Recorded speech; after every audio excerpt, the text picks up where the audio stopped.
వ్యక్తుల కన్నా వ్యవస్థ గొప్పది అనేది పాత ఫిలాసఫీ. వ్యక్తులతో కూడిందే వ్యవస్థ అనేది కొత్త ఫిలాసఫీ. అయితే అది వ్యవస్థ అయినా రాజకీయ పార్టీ అయినా వ్యక్తులు లేకుండా మనుగడ సాగించలేదనేటువంటిది వాస్తవం. ఆంధ్రప్రదేశ్లో 2019 ఎన్నికల్లో 175 స్థానాలకి 151 స్థానాలు సాధించి విజయ పతాకం ఎగరేసిన వైఎస్ఆర్ కాంగ్రెస్ పార్టీ 2024 ఎన్నికలకు వచ్చేసరికి కేవలం 11 స్థానాలకే ఎందుకు పరిమితమైంది? ఎన్నికల తర్వాత వైఎస్ఆర్ కాంగ్రెస్ పార్టీ ఎందుకు బలహీన పడిపోయింది?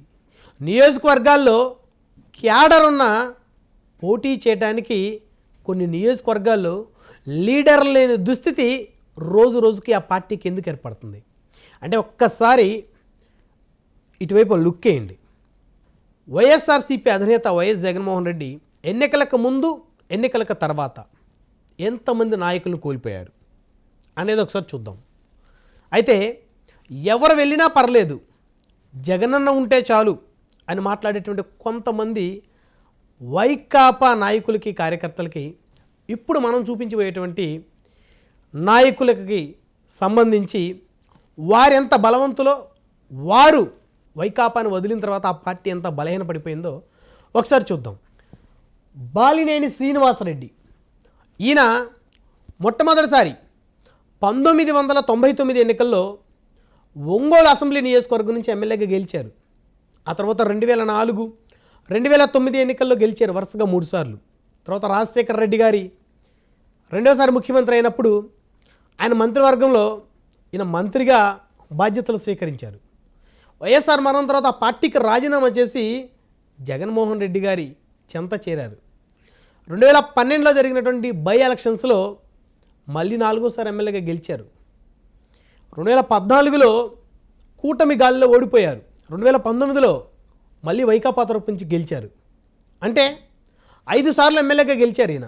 2024లో కూటమి గాలిలో మళ్ళీ ఓటమి చెందారు. 2019లో ఈయన ఎమ్మెల్యేగా గెలిచిన తర్వాత 2.5 సంవత్సరం మాత్రమే ఈయన్ని మంత్రిగా కొనసాగించారు జగన్మోహన్ రెడ్డి గారు. ఆ తర్వాత వైకాపా అధినేతకి ఈయనకి మధ్య అనేక డిస్టర్బెన్సెస్ వచ్చినాయి. ఈయన ప్రస్తుతం జనసేన పార్టీలో కొనసాగుతూ ఉన్నారు. ఈయన ఎంత బలమైన నేత అంటే ఒంగోలు జిల్లా మొత్తాన్ని శాసించినటువంటి నేత ఒకనొకప్పుడు. సో ఇప్పుడు ఈయన లేని లోటు ఆ ఒంగోలు అసెంబ్లీ నియోజకవర్గం వైఎస్ఆర్ కాంగ్రెస్ పార్టీకి అభ్యర్థి దొరకని పరిస్థితి. Bachina Krishna Chaitanya, son of Bachina Chenchugarataiah, care of Addanki నియోజకవర్గం. అద్దంకి నియోజకవర్గంలో ఈయన తండ్రి గారు 3 సార్లు ఎమ్మెల్యేగా గెలిచారు. ఆయన అత్యంత బలమైనటువంటి నేత, కమ్మ సామాజిక వర్గానికి చెందినటువంటి నేత. ఆయన కుమారుడు బాచిన కృష్ణ చైతన్య గారు 2019 ఎన్నికల్లో బలమైన పోటీ ఇచ్చారు. అద్దంకి నియోజకవర్గంలో టీడీపీ అభ్యర్థి గొట్టిపాటి రవికుమార్ గారి చేతిలో ఓటమి చెందారు. అయినప్పటికీ కూడా ఆ నియోజకవర్గంలో బలంగా వైకాపా కోసం పనిచేశారు. కానీ చివరి నిమిషంలో ఆయన తీసేసి రెడ్డి సామాజిక వర్గానికి చెందినటువంటి స్థానికేతరుల్ని ఇక్కడ తీసుకొని వచ్చి జగన్మోహన్ రెడ్డి గారు టికెట్ ఇవ్వటం వలన కృష్ణ చైతన్య గారు పార్టీ మారిపోయారు ఎన్నికలకు ముందే. సో ఇప్పుడు అద్దంకి నియోజకవర్గంలో వైకాపా నుంచి పోటీ చేయడానికి అభ్యర్థే దొరకని పరిస్థితి. బలమైన అభ్యర్థి. అద్దంకి నియోజకవర్గం చరిత్రలో ఇప్పటివరకు కమ్మ సామాజిక వర్గం తప్ప మిగతా సామాజిక వర్గాలు ఎవ్వరూ ఎమ్మెల్యేలుగా గెలిచిన చరిత్రే లేదు. సో అదే సామాజిక వర్గానికి చెందిన ఈ బలమైన కుటుంబాన్ని జగన్మోహన్ రెడ్డి గారు దూరం చేసుకోవడం వలన ఆ నియోజకవర్గంలో ఇంకా దశాబ్ద కాలం వెతికిన బలమైన నేత దొరకరు. ఆమంచి కృష్ణమోహన్ చీరాల మాజీ ఎమ్మెల్యే 2009లో కాంగ్రెస్ పార్టీ తరపు నుంచి మొట్టమొదటిసారి ఎమ్మెల్యేగా గెలిచారు. బలమైన నేతగా నియోజకవర్గంలో నిలదొక్కున్నారు. తన సొంత సామాజిక వర్గం కేవలం 8,000 ఓట్లు మాత్రమే ఉన్న నియోజకవర్గంలో 2014లో రెండోసారి మళ్ళీ చీరాల నుంచి ఎమ్మెల్యేగా గెలిచారు ఇండిపెండెంట్ అభ్యర్థిగా. ఆంధ్ర రాష్ట్ర చరిత్రలో తమ సామాజిక వర్గ బలం లేకుండా ఇండిపెండెంట్ అభ్యర్థిగా గెలిచిన ఏకైక నేత ఆమంచి కృష్ణమోహన్ గారు. మరి ఈయన 2014లో ఇండిపెండెంట్గా గెలిచి టీడీపీలోకి వెళ్ళి 2019 సమయానికి వైఎస్ఆర్ కాంగ్రెస్ పార్టీలో చేరారు. ఈయన చేరికతోటి 2019 ఎన్నికలకు ముందు వైకాపాకి చేరికలు భారీగా పెరిగినాయి. అనూహ్యంగా ఆయన దురదృష్టవశాత్తు కర్ణం బలరాం కృష్ణమూర్తి గారి చేతిలో ఓటమి చెందారు. ఆ తర్వాత మళ్ళీ కొన్నాళ్ళ పాటు పచ్చూరు నియోజకవర్గానికి వైకాపా ఇన్ఛార్జిగా కొనసాగారు. ఆ తర్వాత మళ్ళీ వైఎస్ఆర్ కాంగ్రెస్ పార్టీలోనే ఉండాలనుకున్న తరుణంలో పచ్చూరు నుంచి టికెట్ ఎడం బాలాజీ గారికి కేటాయించారు వైసీపీ. ఆ తర్వాత చీరాల టికెట్ ఈయనకే ఇస్తామని చెప్పినప్పటికీ కర్ణమల్ల కృష్ణమూర్తి గారి కుమారుడికి ఇవ్వడంతో ఈయన పార్టీ మరి కాంగ్రెస్లోకి వెళ్ళారు. కాంగ్రెస్కి వెళ్ళినప్పటికీ కూడా 2024 ఎన్నికల్లో 50,000 ఓట్లు తెచ్చుకున్నటువంటి గొప్ప లీడర్ అయిన. సో ఇలాంటి నేత చీరాల్లో జగన్మోహన్ రెడ్డి గారు దొరకడం కష్టం. సో ఆయన్ని కోల్పోయారు. నెక్స్ట్ మాగుంట శ్రీనివాసరెడ్డి. ఈయన ఒంగోలు పార్లమెంట్లో అనేక సార్లు ఎంపీగా గెలిచారు. వాళ్ళ అన్నయ్య మాగుంట సుబ్బరామరెడ్డి గారు ఒంగోలులో గతంలో ఎంపీగా పనిచేశారు. నక్సలిట్ల కాల్పులు చనిపోయారు. తర్వాత వారి వదిన గారు కూడా పోటీ చేసి గెలిచారు. ఆ తర్వాత ఈయన బలమైనటువంటి నేతగా ఈయన ఒంగోలులో ఉన్నారు. 2019 ఎన్నికల్లో వైఎస్ఆర్ కాంగ్రెస్ పార్టీ తరపు నుంచి ఎంపీగా గెలిచిన శ్రీనివాసరెడ్డి గారికి టికెట్ ఇవ్వకపోయేసరికి ఈయన పార్టీ మారి తెలుగుదేశంలో జాయిన్ అయ్యి టీడీపీ నుంచి ఎంపీగా గెలిచారు. అంటే ఈ కుటుంబం గతం నుంచి కాంగ్రెస్ కుటుంబం. సో జగన్మోహన్ రెడ్డి గారి చెంత చేరారు, అక్కడ గెలిచారు. 2019లో 24 సీటు ఇవ్వకపోతే టీడీపీకి వెళ్ళి గెలిచారు. సో ఇలాంటి నేతని ఒంగోలు పార్లమెంట్కి తీసుకురావడం జగన్మోహన్ రెడ్డి గారి వల్ల కాదు. ఎక్కడి నుంచో చెవిరెడ్డి భాస్కర్ రెడ్డి గారిని ఇక్కడికి తీసుకొని వచ్చి పోటీ చేయించడం వల్ల చాలా దెబ్బతిన్న పరిస్థితి ఒంగోలు జిల్లా వ్యాప్తంగా వైకాపా. నెక్స్ట్ ఆనం రామనారాయణ రెడ్డి గారు అత్యంత బలమైనటువంటి నేత అయిన. ఆనం కుటుంబం అంటే నెల్లూరులో ఒక బ్రాండ్ ఉన్నటువంటి కుటుంబం. మరి అలాంటి ఆనం రామనారాయణ రెడ్డి గారిని కోల్పోయారు వైకాపా. కాంగ్రెస్ పార్టీలో ఎమ్మెల్యేగా మంత్రిగా వ్యవహరించారు ఆయన. సో అలాంటి నేత రాజశేఖర రెడ్డి గారి మీద అభిమానంతో ఈ పార్టీలో జాయిన్ అవ్వడంతో మరి 2019లో బలంగా జగన్మోహన్ రెడ్డి గారితో నిలబడటం, చివరికి మరి ఆయన వదిలేసి వెళ్ళిపోయిన పరిస్థితి. వెంకటగిరి, ఆత్మకూరు 2 నియోజకవర్గాల్లో ఆయన ఎమ్మెల్యేగా గెలిచారు. 2 నియోజకవర్గాల బలమైన పట్టుంది వీళ్ళకి, ఆనం కుటుంబానికి. నెక్స్ట్ కోటమిరెడ్డి శ్రీధర్ రెడ్డి గారు చాలా బలమైన నాయకుడు. ఈయన ఎంత బలమైన నేత అంటే 2009 కాంగ్రెస్ గెలిచారు, 2014కి ఈయన వైఎస్ఆర్సీపీ జాయిన్ అయ్యారు, వైసీపీ నుంచి గెలిచారు, 2019 మళ్ళీ వైఎస్ఆర్సీపీ నుంచి గెలిచారు. వరుసగా గెలుచుకుంటూ వచ్చారు ఈయన. 2024 వచ్చేసరికి ఎన్నికలకు సంవత్సరం ముందే ఈయన పొమ్మలు లేక పొగబెట్టారు. ఈయన పార్టీ మారిపోయారు. ఇదే నెల్లూరు రూరల్ నుంచి ప్రస్తుతం తెలుగుదేశం పార్టీ ఎమ్మెల్యేగా కొనసాగుతూ ఉన్నారు. చాలా బలమైన నేత. అలాంటి బలమైన నేతను కూడా జగన్మోహన్ రెడ్డి గారు కోల్పోయారు ఇక్కడ. నెక్స్ట్ ఇక మేకపాటి చంద్రశేఖర్ రెడ్డి గారు. ఈయన గురించి చెప్పాలంటే 2004, 2009, 2012 జగన్మోహన్ రెడ్డి గారి కోసం బై ఎలక్షన్స్లో ఆయన రాజశేఖర రెడ్డి గారు చనిపోయినప్పుడు రాజీనామా చేసి 12లో కూడా వైసీపీకి వచ్చి గెలిచారు. 14 ఓడిపోయారు దురదృష్టవశాత్తు. 19 ఎమ్మెల్యే గెలిచారు. చివరి నిమిషంలో ఆయనకి టికెట్ ఇవ్వపోయేసరికి పార్టీ మారిపోయారు. సో ఇలాంటి బలమైన నేతని జగన్మోహన్ రెడ్డి గారు కోల్పోవడం ఆ పార్టీకి చాలా పెద్ద దెబ్బగా మారింది. అదే ఉదయగిరి నియోజకవర్గంలో ఇలాంటి నేత జగన్మోహన్ రెడ్డి గారికి దొరకటం అంత ఈజీ కాదు. నెక్స్ట్ వేమిరెడ్డి ప్రభాకర్ రెడ్డి గారు అతి పెద్ద పారిశ్రామికవేత్త. ఒంగోలు జిల్లా వ్యాప్తంగా వైకాపాకి పెద్ద ఎత్తున ఆర్థికంగా ఉపయోగపడిన నేత అయినా. జగన్మోహన్ రెడ్డి గారి హయాంలో రాజ్యసభ సభ్యులుగా వైకాపా నుంచి ఆయన ఎంపికయ్యారు. మరి ఏం జరిగిందో ఏమో తెలియదు. ఆయనతో విభేదించారు, బయటకు వచ్చారు. చంద్రబాబు నాయుడు గారి సమక్షంలో కండవ కప్పుకున్నారు. ఇదే నెల్లూరు పార్లమెంట్ నుంచి ఎంపీగా పోటీ చేసి విజయ పతాకం ఎగరేశారు వేమిరెడ్డి ప్రభాకర్ రెడ్డి గారు. ఆయన భార్య వేమిరెడ్డి ప్రశాంత్ రెడ్డి గారు, ఆవిడ కూడా ప్రస్తుతం ఎమ్మెల్యేగా ఉన్నారు. సో అలాంటి కుటుంబం జగన్మోహన్ రెడ్డి గారికి ఇంకా 10 సంవత్సరాల్లో దొరకదు. ఆ ప్రాంతంలో ఆర్థికంగా బలవంతులు, సామాజికంగా బలవంతులు, ప్రజల్లో మంచి పేరు ఉంది, ఎక్కడ ఎలాంటి అవినీతి ఆరోపణలు లేనటువంటి వ్యక్తి అయినా. సో ఇలాంటి ప్రభాకర్ రెడ్డి గారిని కోల్పోవటం నిజంగా జగన్మోహన్ రెడ్డి గారు దురదృష్టం. కిలార్ రోసయ్య గారు 2019 ఎన్నికల్లో వైఎస్ఆర్సీపీ నుంచి పోటీ చేసి పొన్నూరు నుంచి గెలిచారు. పొన్నూరు అసెంబ్లీ అంటే సామాజిక వర్గం పరంగా అన్ని సామాజిక వర్గాలు ఉన్నప్పటికీ కూడా కమ్మ సామాజిక వర్గానికి ప్రస్తుతం రాజకీయంగా కంచుకోవటంగా మారింది. ఇక్కడ ధూళిపాల నరేంద్ర గారు, అంతకుముందు ఆయన నాన్నగారు, వరుసగా ఏకగ్రీవం గెలుచుకుంటూ వస్తున్నారు తెలుగుదేశం పార్టీ నుంచి. సో అలాంటి నియోజకవర్గంలో వైకాపా అభ్యర్థిగా విజయం సాధించారు. మరి ఆయనకి ఇష్టం లేకుండానే గుంటూరు పార్లమెంట్ తీసుకొచ్చి ఆయన పోటీ చేయించి ఆయన ఓటమి కారకులయ్యారు జగన్మోహన్ రెడ్డి గారు. ఎన్నికలు అయిపోయిన తర్వాత వైకాపాకి రాజీనామా చేసి జనసేనలో చేరారు. సో కమ్మ సామాజిక వర్గం బలంగా ఉన్న గుంటూరు జిల్లాలో కిలార్ రోసే లాంటి కాపు సామాజిక వర్గానికి చెందినటువంటి బలమైన నేతలు వైకాపాలో ఉండటం 2019 ఎన్నికలకి వారు అదృష్టమైనప్పటికీ 24 తర్వాత వారు కోల్పోవటం ఇక్కడ వారికి పెద్ద మైనస్ అని చెప్పొచ్చు. నెక్స్ట్ మర్రి రాజశేఖర్ గారు ఉమ్మడి గుంటూరు జిల్లా చిలకలూరుపేట నియోజకవర్గం 2004లో ఇండిపెండెంట్గా గెలిచారు. అఫ్కోర్స్ రాజశేఖర రెడ్డి గారి సపోర్ట్తోనే. మరి 2009లో ఓటమి చెందారు. రాజశేఖర రెడ్డి గారు మరణం తర్వాత వైకాపాలో జాయిన్ అయ్యారు. 2014లో మళ్ళీ వైకాపా నుంచి ఓటమి చెందారు. 2019లో జగన్మోహన్ రెడ్డి గారి ఆదేశాల మేరకు డ్రాప్ అయ్యారు. విడుదల రజనీ గారు పోటీ చేశారు అక్కడ వైకాపా నుంచి. జగన్మోహన్ రెడ్డి గారి ఆదేశాల మేరకు ఆవిడకి సపోర్ట్గా పనిచేశారు. సో ఎమ్మెల్సీ ఇచ్చి మంత్రిని చేస్తానని ఆయన నమ్మించారు. ఎమ్మెల్సీ కూడా లాస్ట్ 1 year ఇచ్చారు. ఎన్నికల తర్వాత ఆయనకి ఇన్ఛార్జ్ ఇస్తారని ఎక్స్పెక్ట్ చేశారు చిలకలూరుపేట. ఇవ్వకపోయేసరికి ఆయన కూడా రాజీనామా చేశారు. ఎమ్మెల్సీకి ఆ పార్టీ సభ్యత్వానికి కూడా రాజీనామా చేశారు.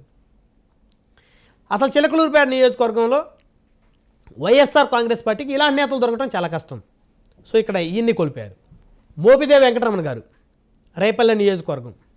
ఈ నియోజకవర్గంలో మోపిదేవి వెంకటరమణ గారు బలమైనటువంటి నేతే. కానీ అనగాని సత్యప్రసాద్ గారు వచ్చిన తర్వాత ఈయన ఆధిపత్యం నియోజకవర్గంలో పడిపోయింది.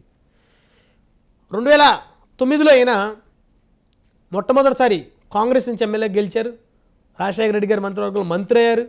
సో మొత్తానికి మోపిదేవి వెంకటరమణ గారు జగన్మోహన్ రెడ్డి గారి కేసుల్లో కూడా ఆయన విచారణ ఎదుర్కొన్నారు, జైలుకి వెళ్ళి వచ్చారు. సో మరి ఈయన్ని కోల్పోవడం ఆయన దురదృష్టం, జగన్మోహన్ రెడ్డి గారి దురదృష్టం.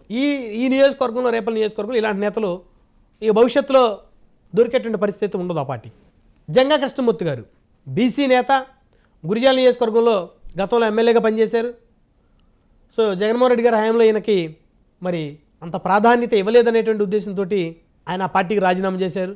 సో గురిజాల లాంటి ప్రాంతంలో ప్రస్తుతం కాసుమహేశ్వర రెడ్డి గారు ఉన్నారు. అయినప్పటికీ కూడా బీసీ సామాజిక వర్గంలో ఇలాంటి బలమైన నేతను కోల్పోవటం ఖచ్చితంగా ఆ పార్టీకి దెబ్బే. ఎందుకంటే ఉమ్మడి గుంటూరు జిల్లా అంటే రాజకీయంగా కమ్మ సామాజిక వర్గందే పెత్తనం. అలాంటి దగ్గర ఇలాంటి బీసీ నేతలను కోల్పోవటం వైఎస్ఆర్ కాంగ్రెస్ పార్టీకి పెద్ద దెబ్బని చెప్పాలి. నెక్స్ట్ మద్దాలగిరి.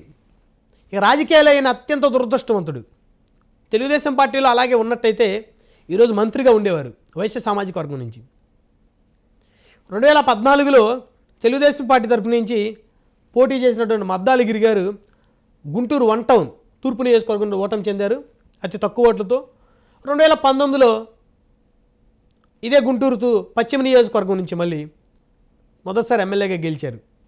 అంటే 2014లో తూర్పు నియోజకవర్గం ఓటమి, 2019లో పశ్చిమ నియోజకవర్గం నుంచి గెలుపు గుంటూరు. ఆ రోజు కనుక పార్టీ మారకుండా ఉన్నట్టయితే, అలాగనే తెలుగుదేశంలో ఉన్నట్టయితే ఈరోజు ఆయన మంత్రిగా ఉండేవారు. సో ఆయన్ని పార్టీలోకి తీసుకొని కనీసం ఒక కార్యకర్త కూడా ఇచ్చే వాల్యూ ఆయనకి ఇవ్వకపోవడంతో చివరికి ఆయన రాజీనామా చేసి ఆయన వెళ్ళిపోయాడు. డొక్కా మాణిక్య వరప్రసాద్ గారు దళిత నేత, బలమైనటువంటి నేత ఉమ్మడి గుంటూరు జిల్లాలో. గతంలో తాడికొండ నియోజకవర్గం నుంచి ఎమ్మెల్యేగా గెలిచారు ఆయన కాంగ్రెస్ పార్టీలో. రాజశేఖర రెడ్డి గారికి అత్యంత సన్నిహితులని చెప్పుకోవచ్చు. సో ఇలాంటి నేతని కోల్పోవటం కూడా వైఎస్ఆర్ కాంగ్రెస్ పార్టీకి పెద్ద దెబ్బ ఉమ్మడి గుంటూరు జిల్లాలో. నెక్స్ట్ ఇక ఉండవల్లి శ్రీదేవి గారు చివరి నిమిషం వరకు చాలా లాయల్టీగా ఉన్నారు. ఎన్నికలకి ఒక 6 months ఉంది అనుకునే సమయంలో అప్పుడు ఎమ్మెల్సీకి సంబంధించి ఎమ్మెల్సీకి సంబంధించి క్రాస్ ఓటింగ్ వేసిన నేపంతో వైకాపా పెద్ద ఎత్తున ఇవ్వడం మీద ఆయన కార్యాలయాల మీద దాడికి ప్రయత్నించారు వైకాపా కార్యకర్తలు. దళిత నేత, భర్త కాపు సామాజిక వర్గానికి చెందినటువంటి వ్యక్తి, డాక్టరు, వృత్తిరీత్యా ఉన్నత విద్యావంతురాలు. అసెంబ్లీలో సైతం కూడా జగన్మోహన్ రెడ్డి గారిని పొగడ్తలతోటి ముంచెత్తారు. సో అలాంటి ఉండవల్లి శ్రీదేవి గారిని కోల్పోవడం కూడా వైఎస్ఆర్ కాంగ్రెస్ పార్టీకి ఖచ్చితంగా దెబ్బని చెప్పొచ్చు. సామినేని ఉదయభాన్ గారు ఉమ్మడి కృష్ణా జిల్లా జగ్గైపేట నియోజకవర్గం. ఈయన గురించి చెప్పాలంటే చాలా బలమైనటువంటి రాజకీయ నాయకులు, మాస్ ఫాలోయింగ్ ఉన్న లీడర్, పిలిస్తే పలికే నేత, ఎప్పుడు ఫోన్ చేసినా అవైలబిలిటీగా ఉంటారు. 1999లో కాంగ్రెస్ పార్టీ తరపు నుంచి మొట్టమొదటిసారి ఎమ్మెల్యే అయ్యారు. 2004లో రెండోసారి ఎమ్మెల్యే అయ్యారు. ఆ తర్వాత రాజశేఖర రెడ్డి గారి ప్రభుత్వంలో ప్రభుత్వ విప్గా పనిచేశారు, ఆయన చీఫ్ విప్గా పనిచేశారు. 2009 ఓడిపోయారు, 2014 ఓడిపోయారు, 2014 వైకాపా నుంచి ఓటమి చెందారు, 2019లో మళ్ళీ వైకాపా నుంచి విజయం సాధించారు. అప్పటికి సీనియర్ ఎమ్మెల్యే ఉమ్మడి కృష్ణా జిల్లాలో. అలాంటి ఆయన్ని కాదని పేర్నాని గారు లాంటి వారికి మంత్రి పదవి ఇవ్వటం, ఈయన్ని అవమానాలకు గురి చేయటం. సో ఎన్నికల తర్వాత ఇక సామినేని ఉదయభాను గారు కూడా వైకాపాకి భవిష్యత్తు లేదని నిర్ధారించుకొని జనసేన పార్టీలో జాయిన్ అయిపోయారు. ఇలాంటి నాయకుడిని జగన్మోహన్ రెడ్డి గారు ఇంకా 2 దశాబ్దాలైనా ఇలాంటి నాయకుడిని తయారు చేసుకోలేరు ఉమ్మడి కృష్ణా జిల్లాలో. అలాంటి నేతను కోల్పోయారు వైకాపా ఇక్కడ. నెక్స్ట్ ఇకపోతే యార్లగడ్డ వెంకట్రావు గారు, ప్రస్తుతం గన్నవరం తెలుగుదేశం పార్టీ ఎమ్మెల్యే. ఈయన 2019లో గన్నవరం నుంచి వైఎస్ఆర్ కాంగ్రెస్ పార్టీ అభ్యర్థిగా పోటీ చేసి అతి తక్కువ ఓట్లతో, స్వల్ప ఓట్లతో ఓటమి పాలయ్యారు. అయినప్పటికీ కూడా ఆ పార్టీలో బలంగా పనిచేశారు. కానీ తెలుగుదేశం పార్టీ నుంచి గెలిచిన వల్లభనేని వంశీ గారిని ఎంకరేజ్ చేయటం, సో ఆయనకి నియోజకవర్గ పెత్తనం ఇవ్వటం, అవన్నీ చేయడంతో ఈయన మనసు బాధపడి వైకాపా అధికారంలో ఉన్న సమయంలోనే రాజీనామా చేసినట్టు వచ్చి టీడీపీలో జాయిన్ అయిన డైనమిక్ లీడర్ అయిన ఈరోజు గన్నవరం నియోజకవర్గానికి ఎమ్మెల్యేగా కొనసాగుతూ ఉన్నారు. క్లీన్ ఇమేజ్ ఉన్నటువంటి నేత, సాఫ్ట్వేర్ కంపెనీలకు అధినేత. ఇలాంటి నాయకుడిని కోల్పోవటం జగన్మోహన్ రెడ్డి గారి ఆ వైకాపాకి నిజంగా దురదృష్టం అని చెప్పాలి, పెద్ద మైనస్ అని చెప్పాలి. ఎందుకంటే కమ్మ సామాజిక వర్గానికి చెందిన వ్యక్తి, ఉమ్మడి కృష్ణా జిల్లాలో, సో కార్యకర్తలకి అందుబాటులో ఉండే వ్యక్తి, ఆర్థికంగా బలమైన వ్యక్తి, సౌమ్యుడు. అలాంటి నేతను కోల్పోవడం వైకాపాకి పెద్ద మైనస్. నెక్స్ట్ ఇకపోతే వల్లభనేని బాలశౌరి గారు చాలా సీనియర్ పొలిటీషియన్, చాలా నియోజకవర్గాల్లో పోటీ చేశారు ఆయన పార్లమెంట్కి. కొన్ని చోట్ల ఓటమి, కొన్ని చోట్ల గెలుపు. తెనాలి పోటీ చేశారు, ఎంపీగా గెలిచారు. నర్సాపేట పోటీ చేశారు, ఓటమి చెందారు. తర్వాత గుంటూరు పార్లమెంట్ పోటీ చేశారు, ఓటమి చెందారు. 2019లో మచిలీపట్నం వైఎస్ఆర్ కాంగ్రెస్ పార్టీ అభ్యర్థిగా పోటీ చేసి గెలుపొందారు. 2024లో మళ్ళీ అదే మచిలీపట్నం నుంచి జనసేన పార్టీ ఎమ్మెల్యేగా రిపీట్. 2024లో మళ్ళీ ఇదే మచిలీపట్నం నుంచి జనసేన పార్టీ అభ్యర్థిగా ఎంపీగా బరిలోకి దిగారు, గెలుపొందారు. ఎక్కడైనా పోటీ చేయడానికి వెనక అన్నటువంటి వ్యక్తి. మచిలీపట్నం, గుంటూరు, నరసరావుపేట, తెనాలి, ఈ 4 పార్లమెంట్లో పోటీ చేసినటువంటి వ్యక్తి. సో అలాంటి బలమైనటువంటి నేతని కోల్పోవటం వైఎస్ఆర్ కాంగ్రెస్ పార్టీ పెద్ద మైనస్. కాపు సామాజిక వర్గానికి చెందినటువంటి నేత వల్లభనేని బాలశౌరి గారు.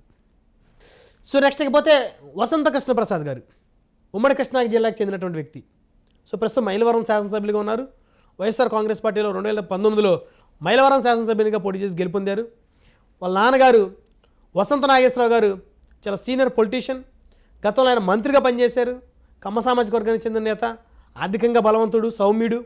సో అలాంటి వసంత కృష్ణప్రసాద్ గారిని వైఎస్ఆర్ కాంగ్రెస్ పార్టీ కోల్పోవడం ఆ పార్టీకి అతి పెద్ద మైనస్ అని చెప్పొచ్చు. నెక్స్ట్ ఆళ్ళ నాని గారు, ఏలూరు నియోజకవర్గంలో బలమైన నేత, కాంగ్రెస్ పార్టీలో ఎమ్మెల్యేగా పనిచేశారు.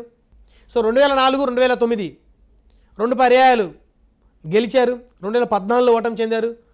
2019లో వైఎస్ఆర్ కాంగ్రెస్ పార్టీ తరపు నుంచి 3సారి ఎమ్మెల్యే అయ్యారు, డిప్యూటీ సీఎం అయ్యారు, వైద్యారోగ్య శాఖ మంత్రిగా బాధ్యత స్వీకరించారు. ఏలూరు నియోజకవర్గంలో తెలుగుదేశం పార్టీకి యాంటీగా పనిచేసి, అంటే యాంటీ టీడీపీగా ఎస్టాబ్లిష్ అయినటువంటి నేత ఆయన అనేక దశాబ్దాల పాటు. సో ఈయన పోయిన తర్వాత వైకాపా నుంచి ప్రస్తుతం అక్కడ బలంగా పోటీ చేసే అభ్యర్థి లేరు.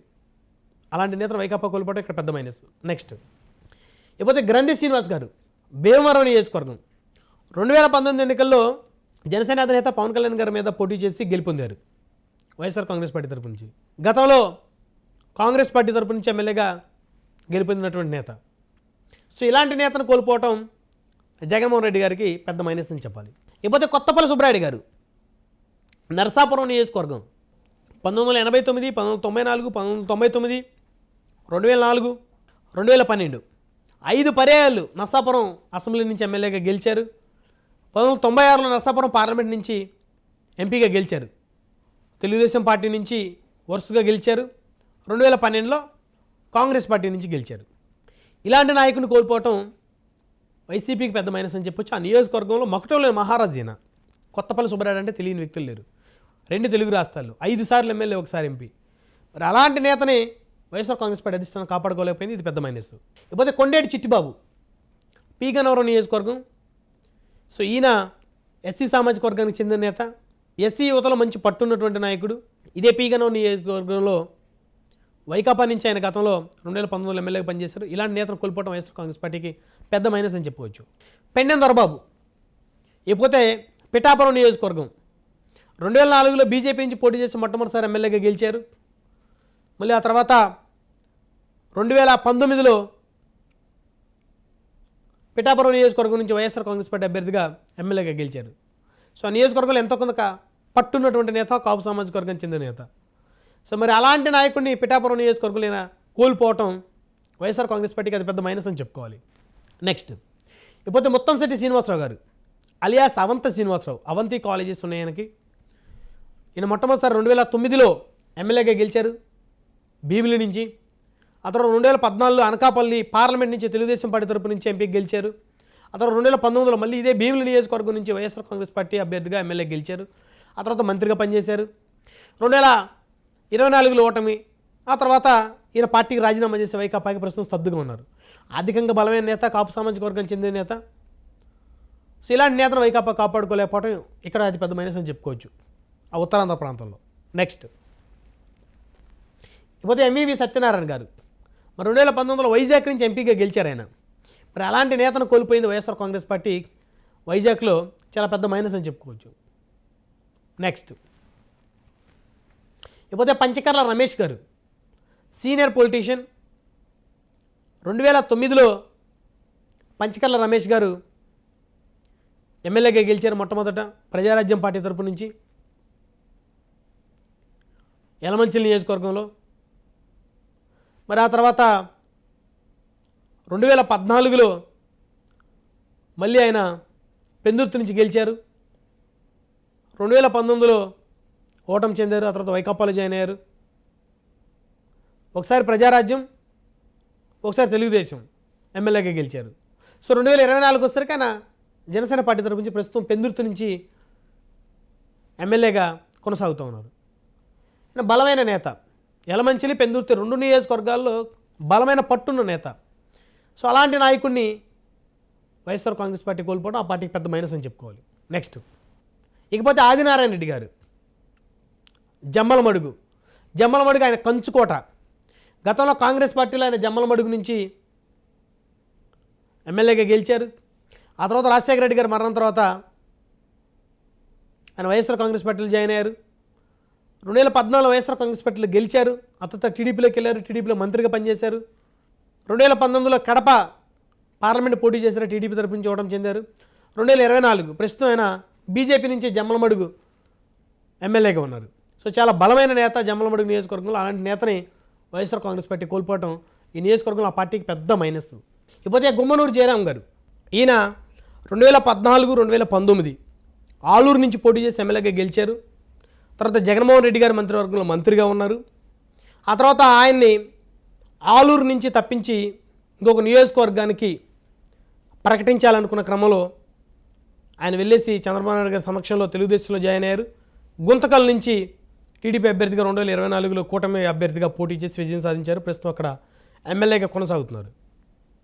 చాలా బలమైనటువంటి నేత గుమ్మనూరు జయరాం గారు. 2009లో ప్రజారాజ్యం తరపు నుంచి మొట్టమొదటిసారి పోటీ చేసి అక్కడ ఓటమి చెందారు.